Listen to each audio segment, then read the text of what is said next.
Boa noite a todos e todas. Meu nome é Lenerson Polonini, eu sou da Companhia Nova de Teatro e nós estamos começando mais um Diálogos, essa série de conversas criada durante a quarentena pelo grupo, a fim de refletir sobre o momento atual no campo da arte, da sociedade, da política, e tem sido aí um grande prazer realizar esses diálogos, conversando com tanta gente importante, tantos pensadores que têm trazido aí a sua contribuição, né, num momento tão sensível para o país. E hoje nós vamos conversar com o Antônio Carlos de Moraes Sartini, ou carinhosamente chamado por nós da classe artística de Sartini. Sartini é um gestor muito importante na cidade, no estado de São Paulo, tem realizado aí um trabalho importantíssimo de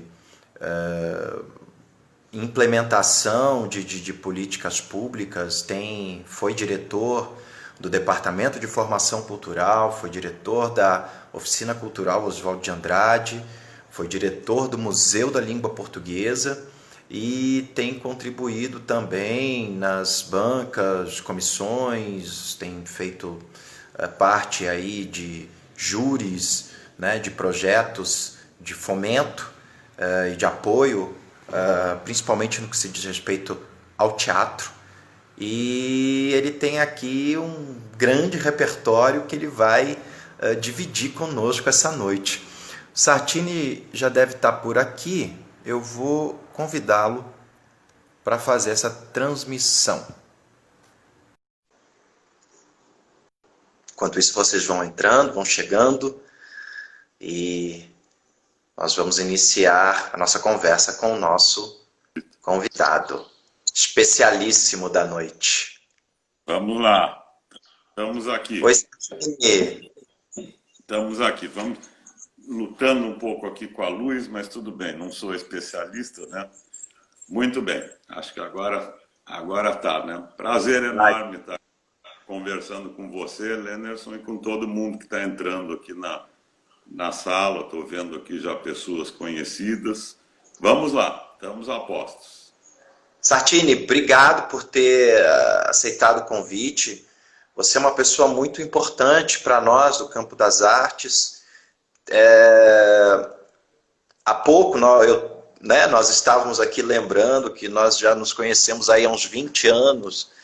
E eu lembro que você foi responsável por dar impulso para os primeiros passos de muitos grupos teatrais de São Paulo, né? Na época do DFC, do Departamento de Formação Cultural, que teve o seu auge durante o período que você esteve à frente, né? Eu lembro que eram inúmeras atividades em várias oficinas culturais, era muito pulsante, vários grupos fazendo residências artísticas, e dessas residências artísticas saíram trabalhos muito importantes, né, que foram aí consagrados na cena teatral. Você é gestor, você é curador, você vem atuando em várias frentes no campo da cultura há quase 3 décadas aí.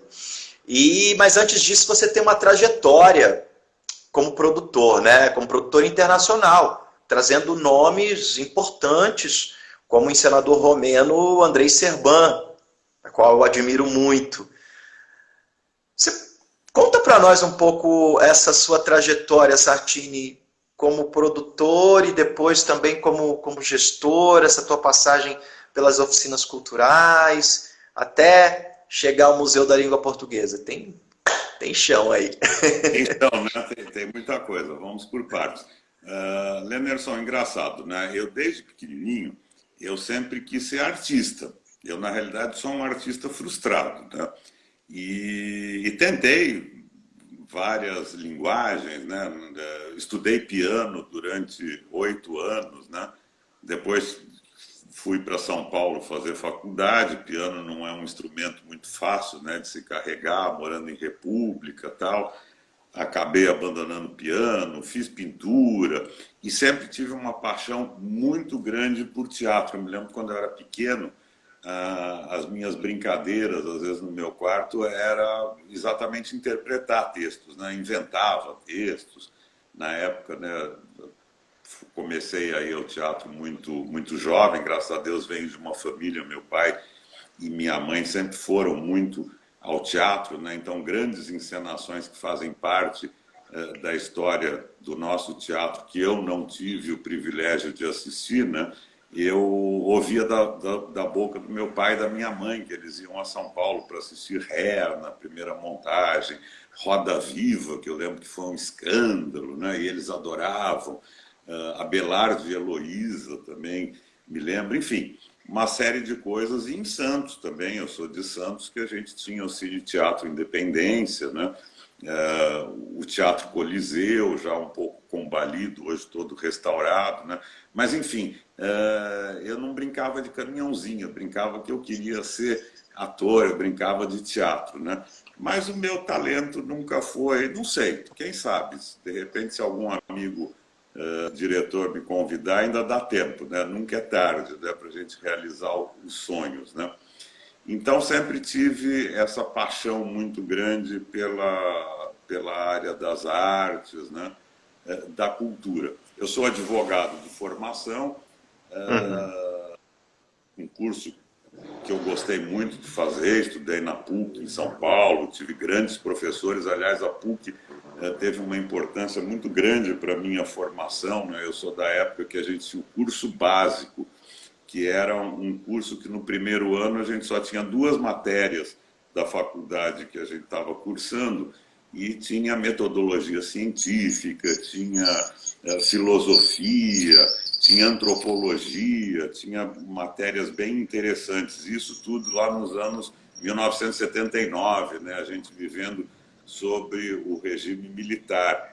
É engraçado que eu tinha aula de teologia e o meu professor, que era um padre, tinha acabado de voltar da guerrilha do Araguaia. Então, de teologia, não sei se a gente aprendeu muito, mas eu sei fazer coquetel Molotov. Se precisar, ele fechava a porta e ensinava um monte de coisa para a gente, né? E fiz, me formei em Direito, gosto muito, né? Admiro muito, acho que é uma profissão importantíssima para a preservação da justiça no país. Mas sempre percebi que os meus amigos eram atores, bailarinos, escritores, né? Falei, alguma coisa que eu me dava melhor com essas pessoas do que com os meus colegas advogados.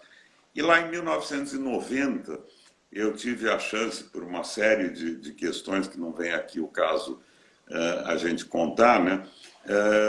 De abandonar a área do direito e me aventurar pela área de produção. E abri uma empresa chamada Cartel de Produção. Tive uma grande felicidade de ser sócio do Janjão, do João Carlos Couto, né?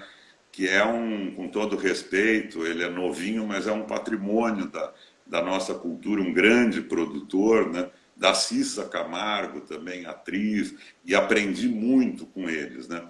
E a gente abriu, assim, tudo moleque, né? Todo mundo louco, não tinha dinheiro nenhum, nos anos 90. Abrimos uma produtora, falou, bom, vamos fazer festinha de aniversário, vamos fazer qualquer coisa que aparecer, né?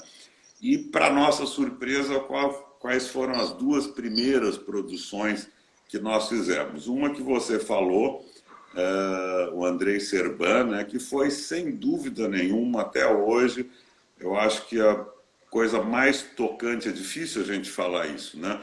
Mas uma das coisas mais tocantes de teatro que eu assisti, que era o Trilogia Antica, né?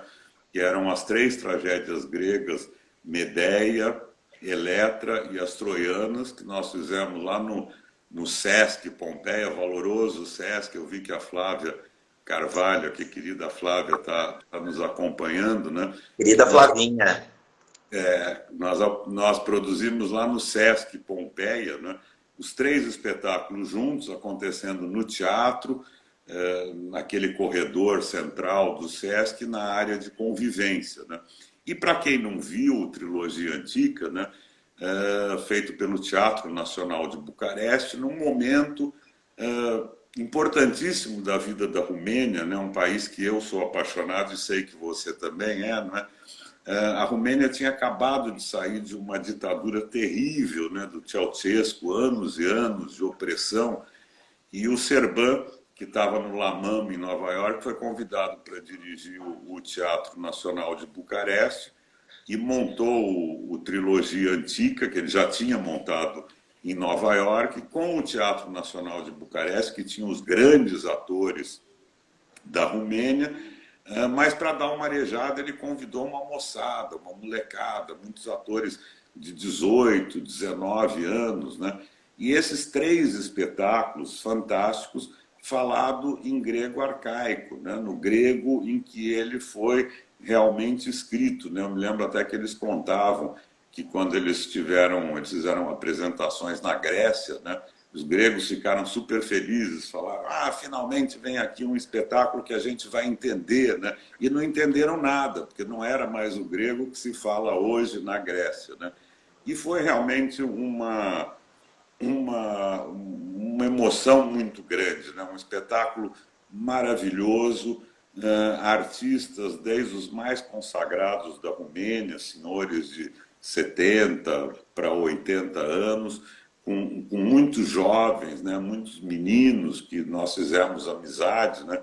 E para além do espetáculo, as histórias todas, né?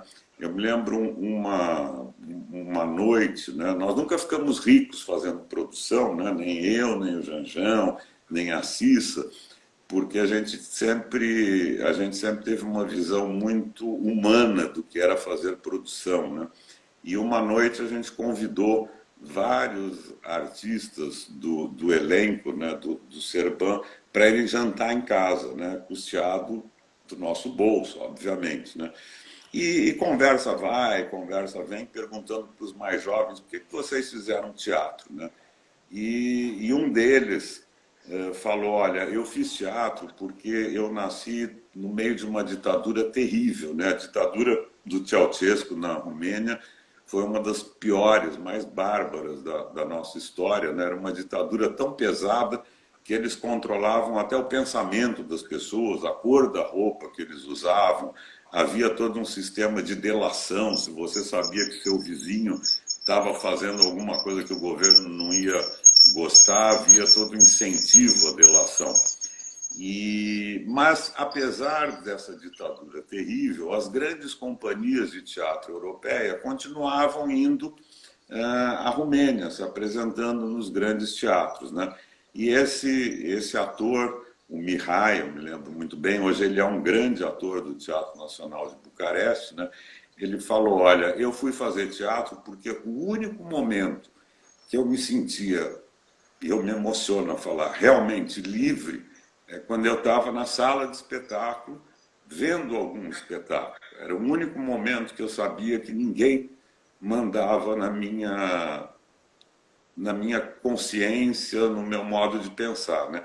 Então são experiências extremamente marcantes e o Trilogia Antiga é um dos poucos espetáculos que eu vi aquela tal da catarse acontecer. No final do espetáculo, o público e os atores, que eram mais de 46, entravam numa vibração que a gente tinha medo que o cenário fosse cair, que fosse cair a área de convivência do Sesc, né?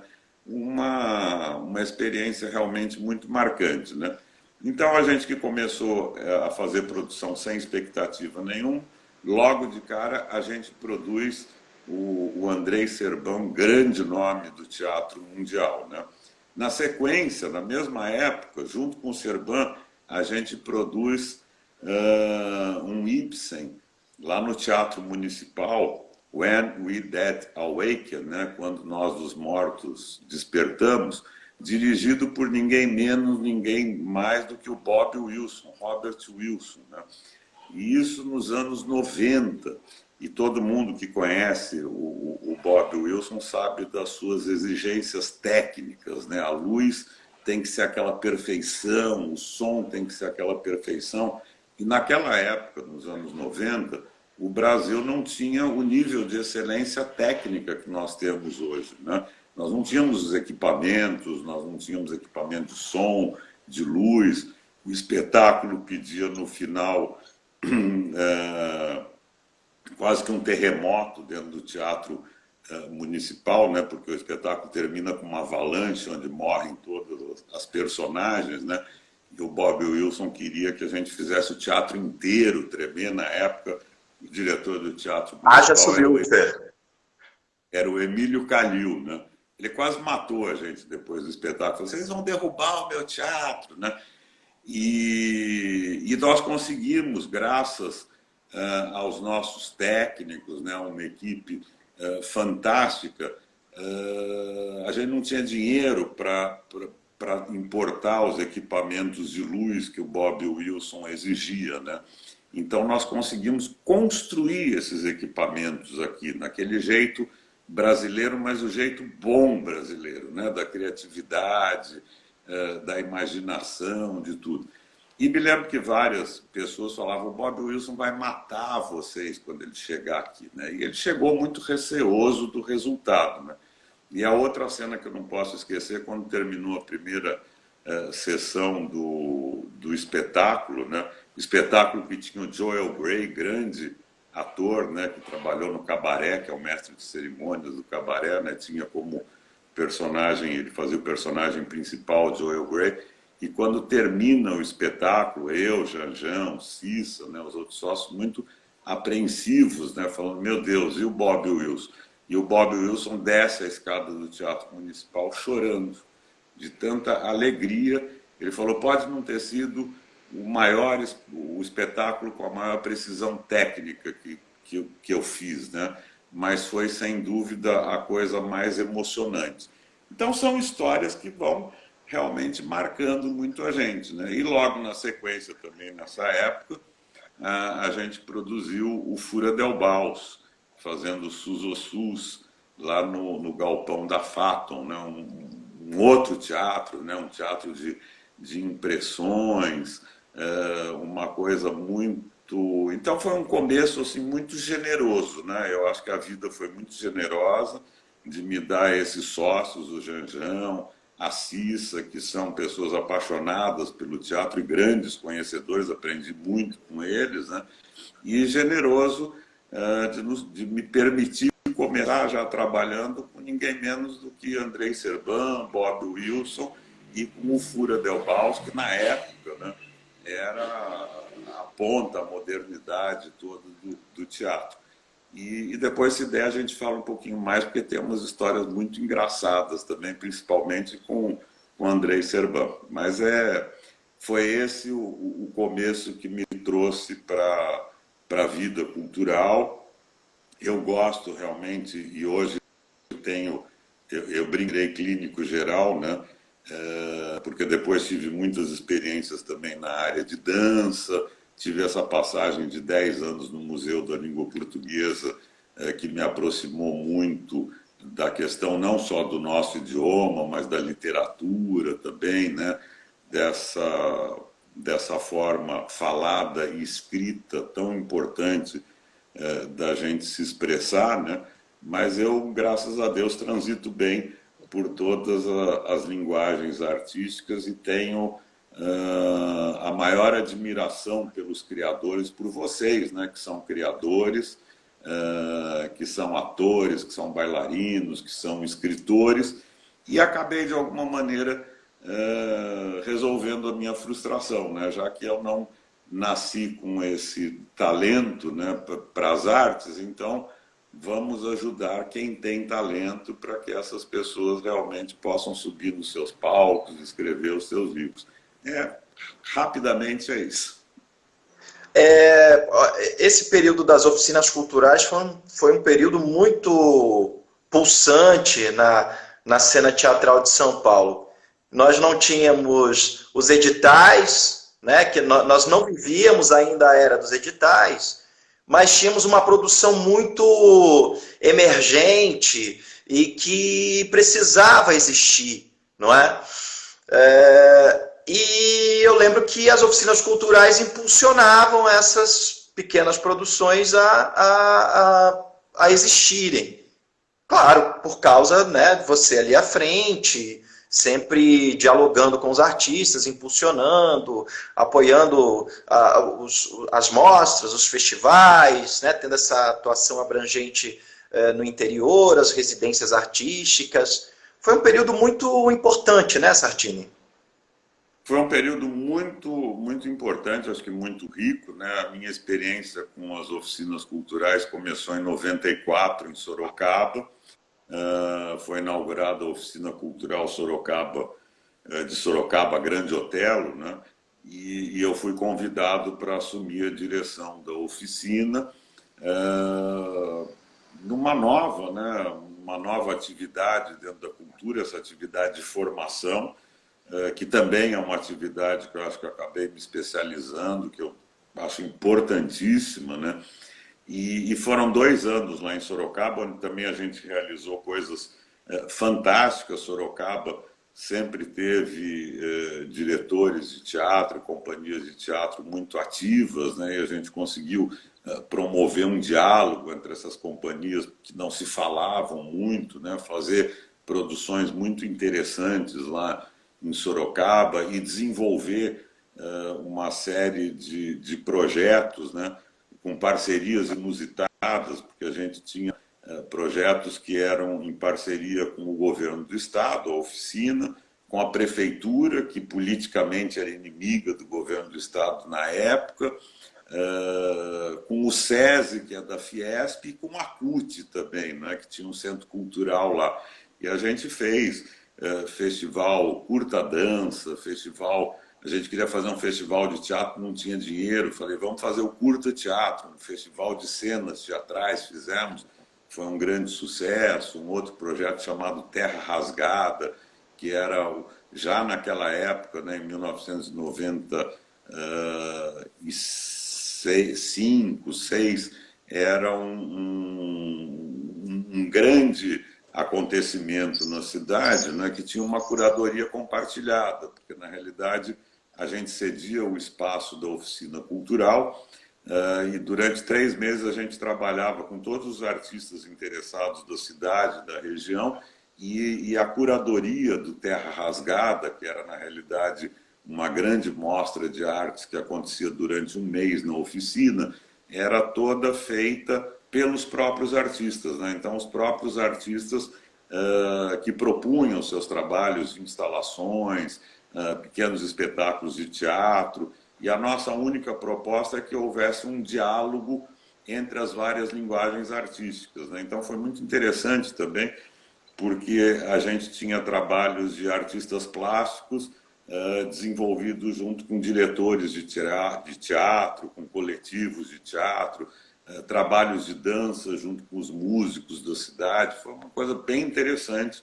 E em 96 eu vim para o Departamento de Formação Cultural, né, em São Paulo, dirigindo aí todas as oficinas, entre elas a oficina cultural Oswald de Andrade, né, a antiga Três Rios, e lá tivemos a oportunidade de fazer projetos muito interessantes e muito importantes, eu acho que para o segmento do teatro, né? Um dos segredos aqui, não conta para ninguém, tá? Quando a gente está na gestão pública, a gente está sempre bem acompanhado, né? A gente não é obrigado, às vezes, a saber tudo, né? Aliás, quem sabe tudo não sabe nada, né? Mas a gente ter sempre pessoas interessantes e pessoas capacitadas do nosso lado. E eu, nesse período que eu tive no Departamento de Formação Cultural, eu tive a oportunidade de ter trabalhando comigo pessoas muito capacitadas, né? A Rosana Beleles, que hoje trabalha na área de preservação do patrimônio, o Celso Cury, que é uma figura também histórica do teatro, né?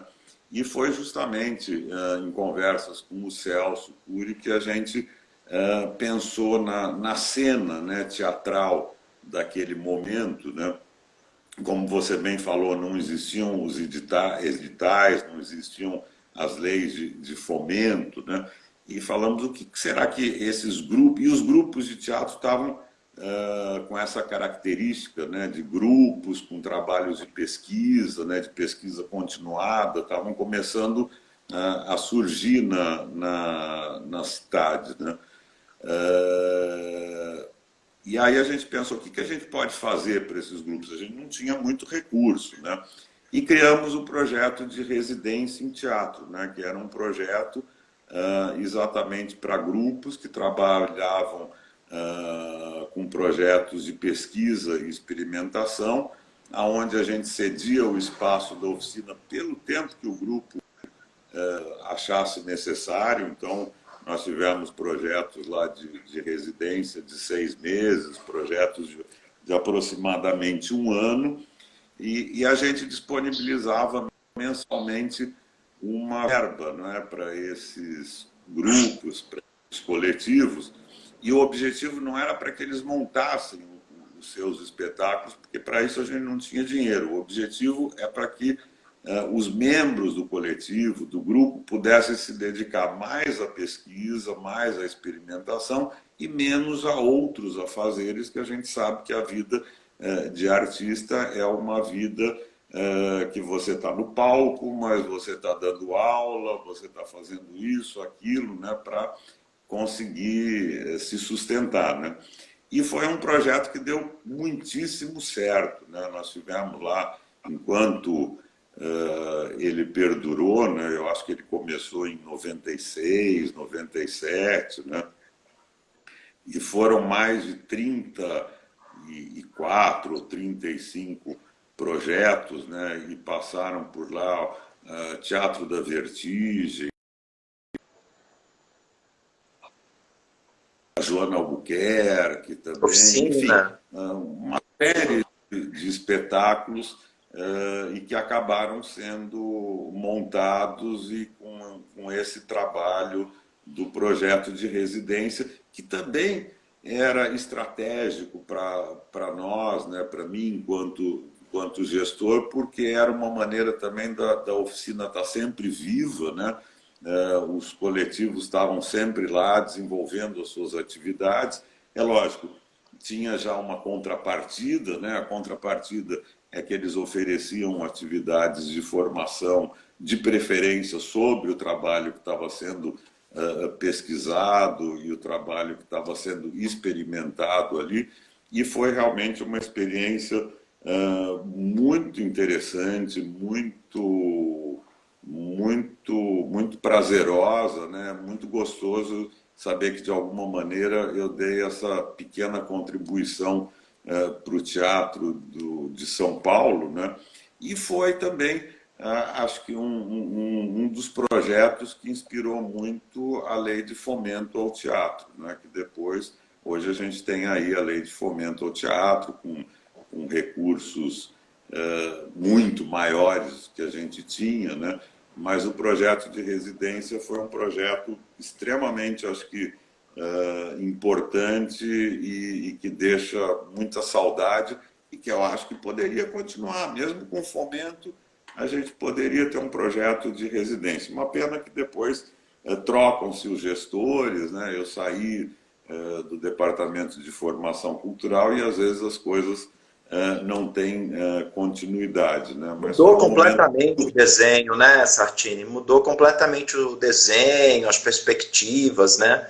E isso foi mudando, assim, ao longo das gestões. Eu lembro que teve... É que você é muito modesto, né, na verdade.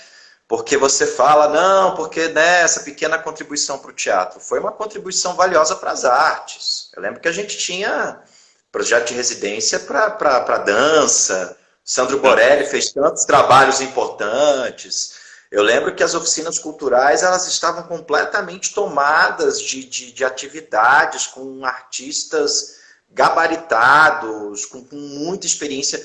Muitas pessoas, Sartini, se formaram nas oficinas culturais. As oficinas culturais, por exemplo, para mim, faz parte da minha formação, né? Minha formação como artista, aprendiz, e depois a minha formação como artista, já formado, também desenvolvendo residências, também desenvolvendo espetáculos. Lembro que nós fizemos Um dos trabalhos assim que é emblemáticos foram quando nós fizemos uma residência com os italianos, né? Eu, Karina, que está aqui assistindo, Rosa, trouxemos a companhia Teatro del Contádio, fizemos aquele Allan Poe, que na época foi um sucesso cult no Centro Cultural São Paulo, assim, foi uma peça que teve uma bilheteria impressionante assim para nós. Esgotou, a gente pensava que ia ficar um mês, é um trabalho, Sartini, que ele está 10 anos no repertório. Tem muita demanda, até janeiro desse ano estava fazendo Allan Poe, quer dizer, então é muito importante assim essa sua contribuição como gestor frente às oficinas culturais, porque abriu a possibilidade para que vários artistas fizessem trabalhos muito significativos. E é muito bacana porque você tinha uma equipe muito comprometida, né? Acho que o Alan estava aqui, o Alan Salles, que era lá da Mário, a Eneida, não é? Hoje o Valdir, que está hoje lá na Osmo, a Eliette, as dobradinhas que você fez também com o Celso Cury também foram muito importantes nesse sentido, né? Então, a minha geração, e isso aqui é uma declaração pública que eu quero fazer para você, a minha geração, ela é muito grata a você. Ela é muito grata à contribuição que você trouxe. E é muito importante a gente falar isso num momento como esse, porque você realmente, Sartini, arregaçava as mangas e fazia acontecer a produção cultural no Estado, com poucos recursos. E tem uma coisa, você apostava todos os recursos que você tem, eu posso dizer assim, seguramente que quase que 95% na produção experimental de arte. Então isso era muito interessante. Porque aí, desculpe se interromper, eu estou concluindo o raciocínio. Eu acho que é um dos papéis fundamentais do Estado, tá certo? Quem vai investir em experimentação? A iniciativa privada? Não. Se eu fosse empresário, né? Bom, eu não jamais seria empresário, mas se eu fosse o empresário procura o lucro, né? Então ele vai investir naquele modelo que ele sabe que vai dar certo, tá certo? E não estou aí dizendo, não estou mensurando qualidade, né? Tem coisas que a gente sabe que vai dar certo, que são modelos mais experimentados e que são de muita qualidade. Mas quem que pode se dar ao luxo, né, de falar assim, não, olha, eu vou investir nisso daqui e eu não sei qual é o resultado. Porque quando a gente faz pesquisa, é como ciência, né? Por isso que a ciência tem que ser bancada pelo poder público, tá certo? Quando você faz um experimento científico, você não sabe o resultado, você está buscando um resultado, mas você não sabe exatamente o que vai acontecer. Então, acho que é um papel fundamental do Estado apostar na pesquisa, na experimentação, seja no campo das artes, seja no campo da ciência também. Aliás, eu costumo dizer que o cimento que faz o artista é o mesmo cimento que faz o cientista, né? É aquele cimento da inquietação, né? Daquela pessoa que não se conforma com o que tem ao seu redor e tem essa necessidade de transformação, né? O cientista vai lá, ele vai buscar agora mesmo, né? Nós estamos assim, todos acho que, né, torcendo pelos nossos cientistas, né? A procura do remédio, da vacina, né? O cientista é aquele ser inquieto, né? Que quer transformar o mundo através das ciências. E o artista é o mesmo elemento, é o ser inquieto que não se conforma e que quer transformar, subverter o mundo através da arte, né? Através do que a gente tem de muito bacana, que é o poder da nossa imaginação. Então, eu acho que assim, investir em pesquisa e experimentação no campo das artes é um papel fundamental do Estado, tá certo? O Estado precisa realmente investir. Quando você falou das residências, nós começamos com a residência de teatro, mas nós tínhamos residência de dança, de artes plásticas também, tivemos grandes instalações, o Albano Franco começou praticamente lá nas oficinas culturais. Chegamos a também fazer cinema, né? O Bicho de Sete Cabeças começou, da Laís Bodansky, né? Começou com uma residência lá na Oswald de Andrade, né? Carandiru também fez uma residência, né? Então foram experiências muito interessantes e que traziam para o equipamento cultural em si uma vida muito grande, né? Porque você imagina um equipamento cultural onde você tem lá uma molecada procurando se formar, procurando conhecimento, e você tem artistas como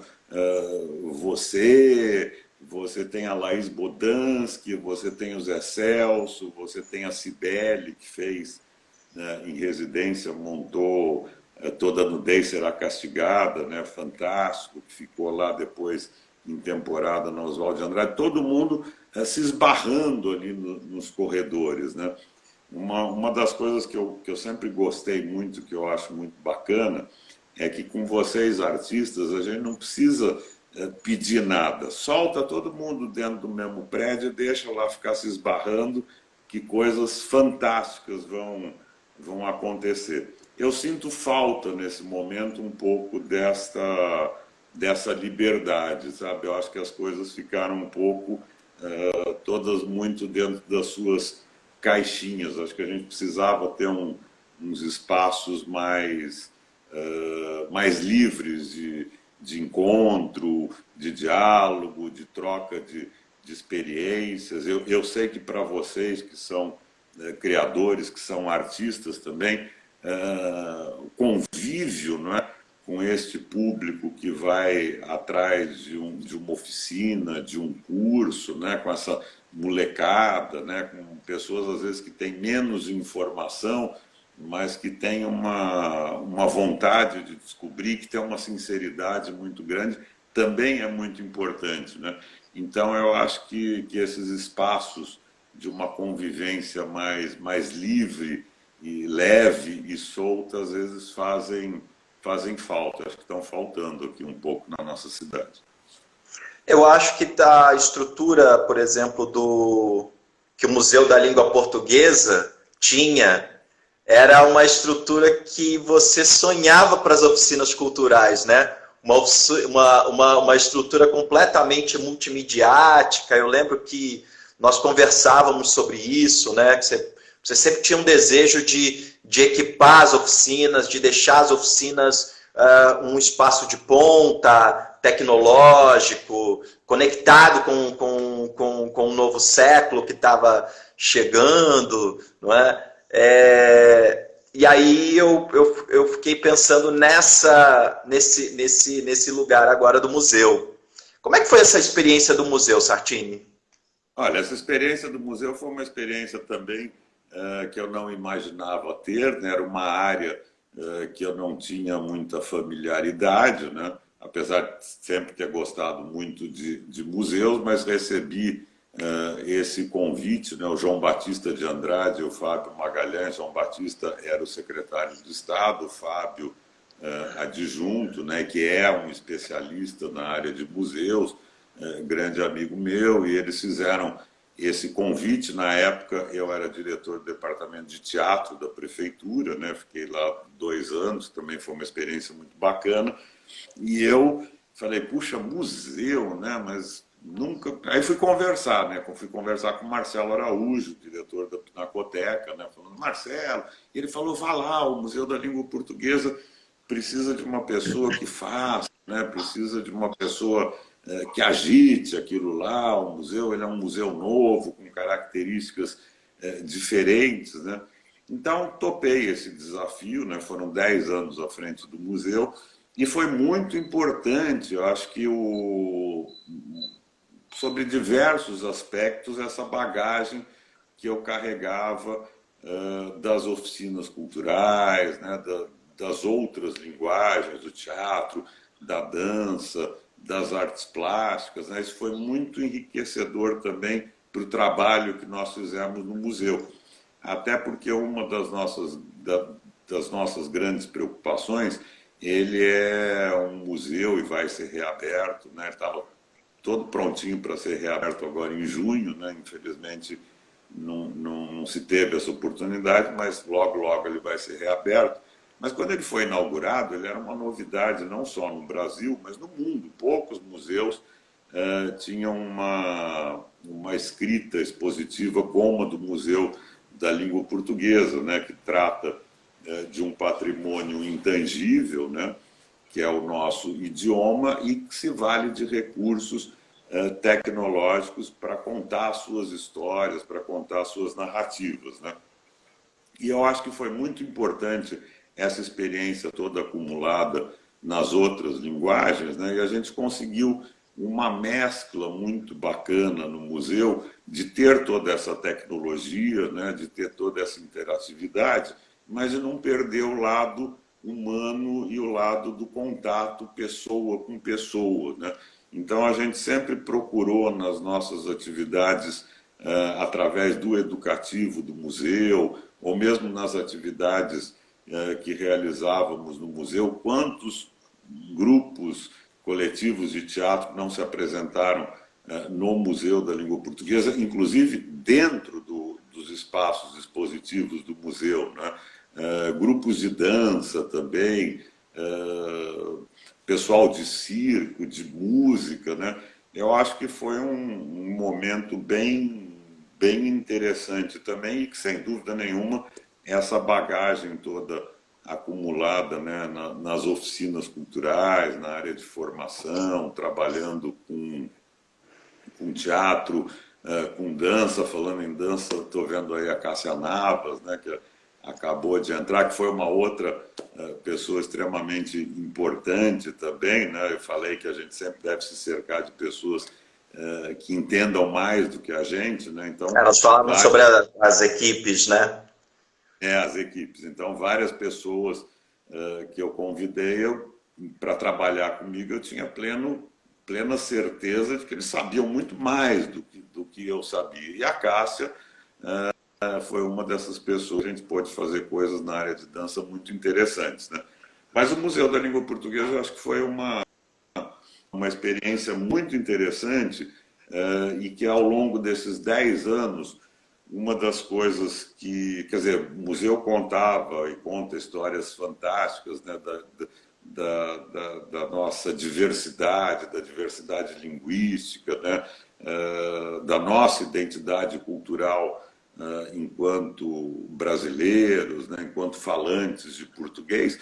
Mas uma das coisas mais interessantes e desafiadoras do museu foi exatamente você ter todo esse aparato tecnológico, mas não perder o lado do contato humano, o lado daquele momento, né? Nós chegamos a fazer exposições também, uma exposição que a gente fez, o Poesia Agora, né, com curadoria do Lucas Viriato, que é lá um poeta do Rio de Janeiro, né, que foi uma exposição onde a gente trazia esses poetas, que vamos chamar assim, poetas anônimos, né, desses movimentos que foram aparecendo, como a Cooperifa, né, e a gente trouxe para dentro do museu os poetas, né, quer dizer, a exposição era uma exposição com gente viva e com gente declamando as suas poesias, falando os seus textos, né, num momento que era único, porque era só aquele, que é como o teatro, como a dança, vocês bem sabem, né? Você estava falando aqui do Edgar Allan Poe, né? Que, aliás, você sabe que eu sou um apaixonado, não só pelo Edgar Allan Poe, como pela temática também, né? Mas eu acho que a grande maravilha do teatro, das artes cênicas, né, é que nunca é a mesma coisa, né? Cada dia é um espetáculo diferente, é uma plateia diferente, você fala, por mais que você tenha técnica, que você tenha o seu controle, mas é uma emoção diferente que você passa, e foi isso que a gente tentou também realizar no Museu da Língua Portuguesa. Eu acho que conseguimos através do nosso educativo, através das nossas exposições, convidando e abrindo sempre as portas para outras linguagens interagirem com os conteúdos do museu. Então foi muito bacana. Bom, nós chegamos aqui a 45 minutos da nossa live, temos mais 15. Tem mais 3 perguntas ainda para você, assim, vamos tentar ver se cabem dentro desse tempo. Mas antes, eu só queria, como você é uma figura, né, Sartini, muito querida por todos nós, eu vou aqui ler rapidamente os comentários. A Karina, minha parceira de trabalho aqui na companhia, comentou aqui: eu frequentei várias residências maravilhosas na época, também fez parte da formação dela. O Alan Salles está te mandando aqui um abraço, dizendo que você é maravilhoso. Então, você sabe que quando a gente começou a trabalhar nas oficinas, eu era novinho e o Alan já era um homem maduro.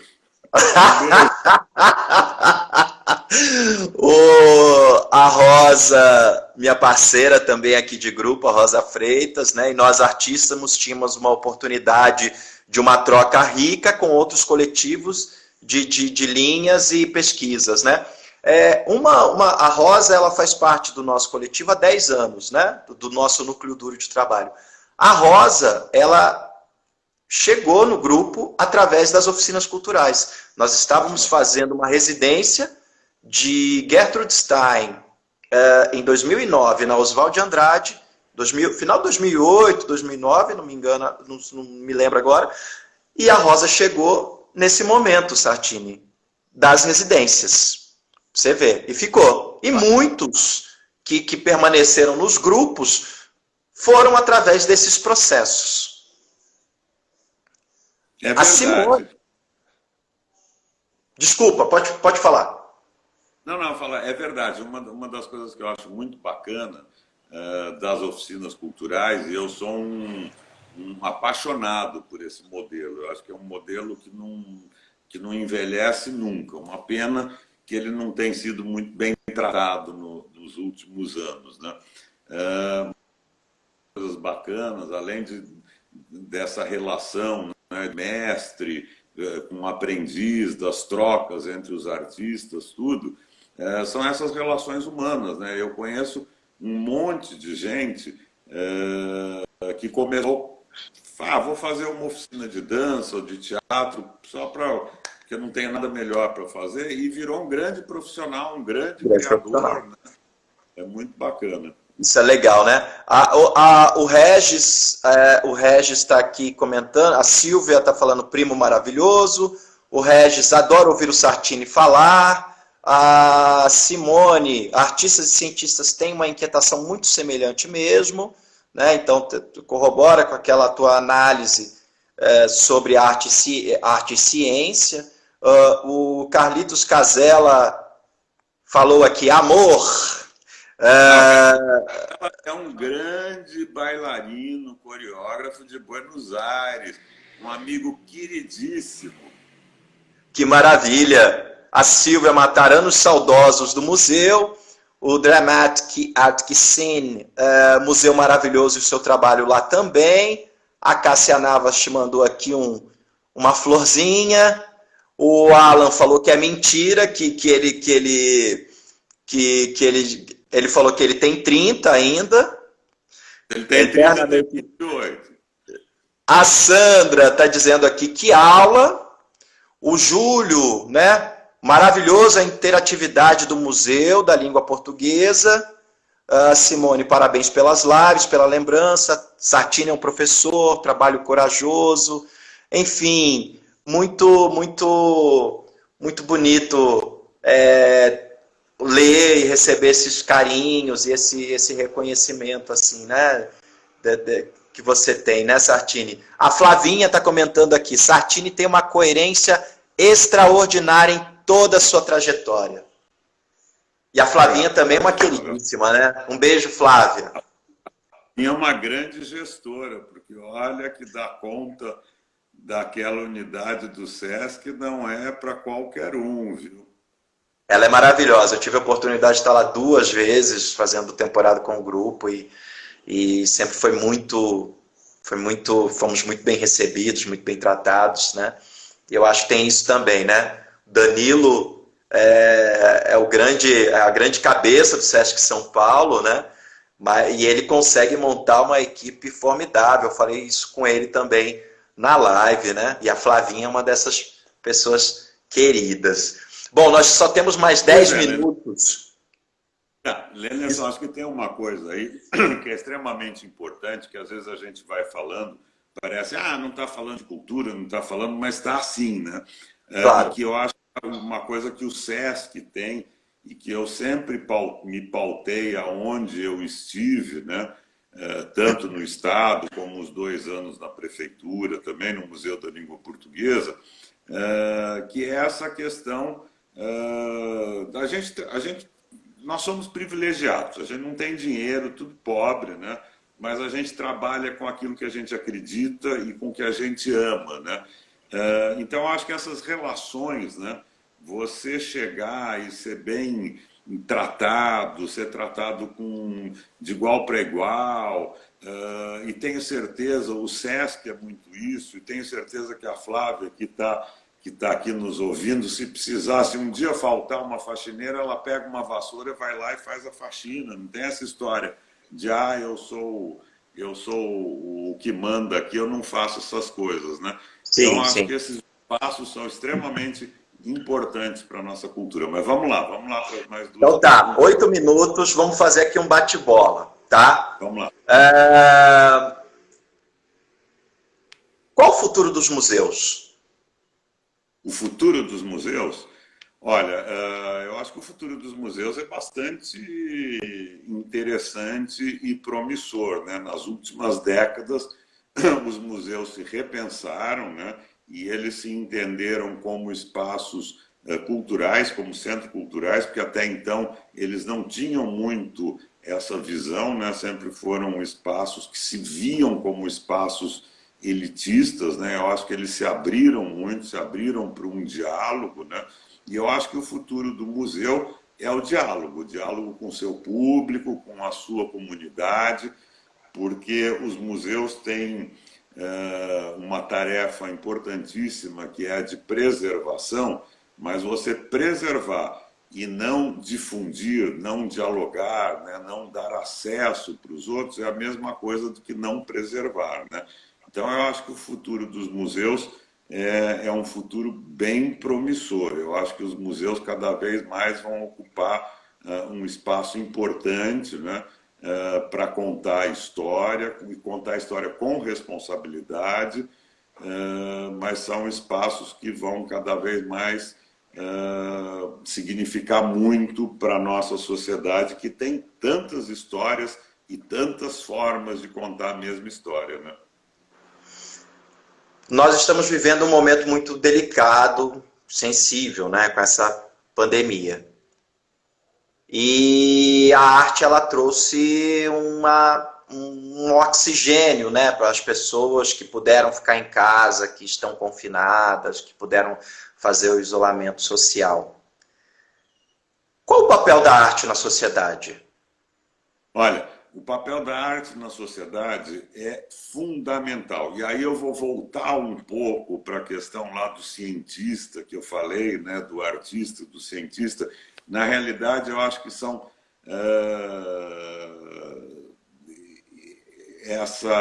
essa massa original, né, esse cimento que formou o artista e o cientista, traz também, tem um pouco a ver também com o sentimento religioso, né? Quando a gente fala em arte, né, a arte não é um deleite do ser humano, a arte é uma necessidade. E quando que surge essa necessidade?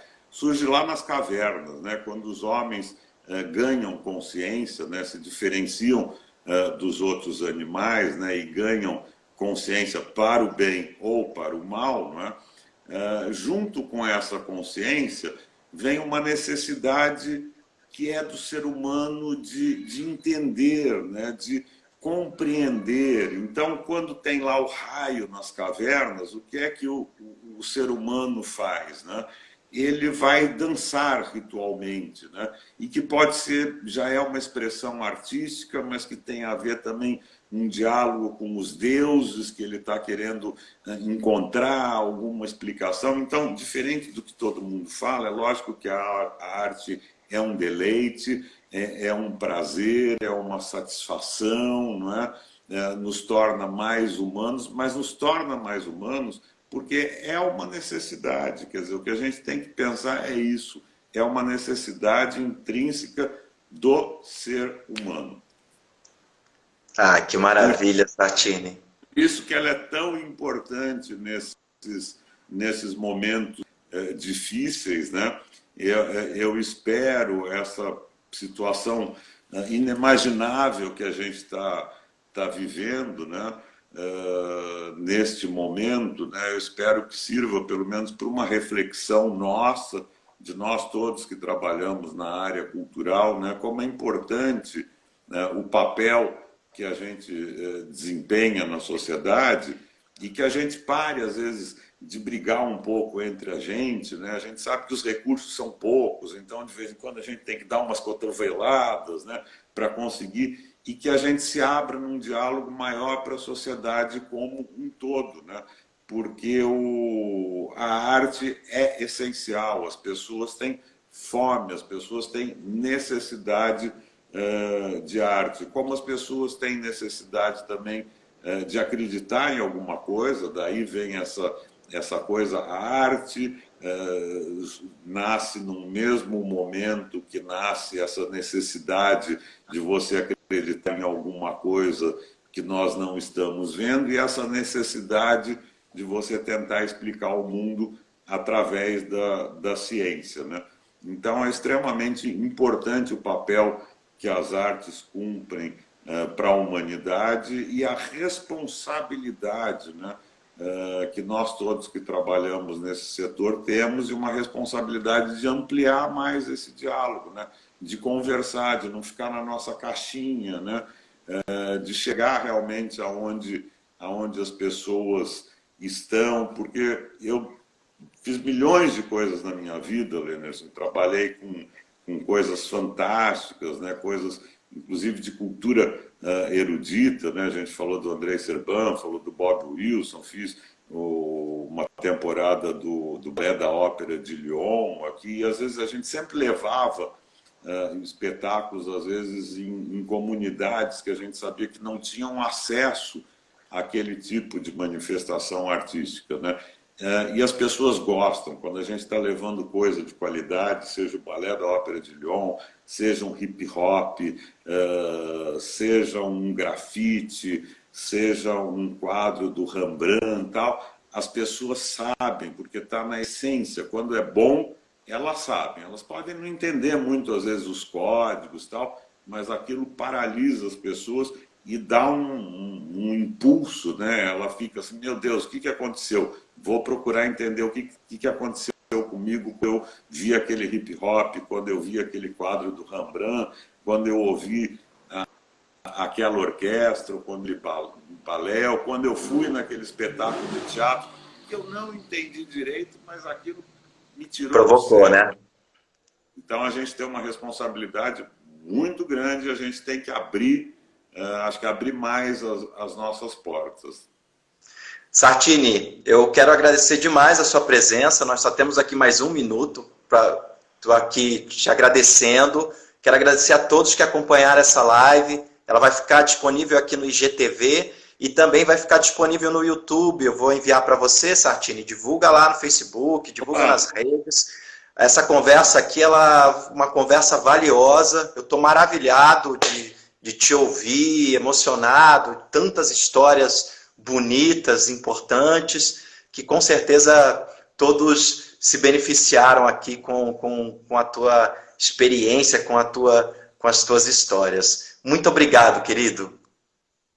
Lenerson, eu que agradeço. Quem sabe a gente marca uma outra para eu contar as histórias divertidas, né? Como, por exemplo, levar uma cobra no psicólogo, exatamente, para a gente poder fazer a trilogia antiga do Andrei Serban. Mas isso fica para uma outra live, tá? Um beijo, Tá certo. muito uma delícia conversar. Não tem nada melhor do que a gente trocar. Muito obrigado, Sartini. Pessoal, sexta-feira tem o pastor Henrique Vieira, às 8 horas aqui também em Diálogos. Tchau, gente!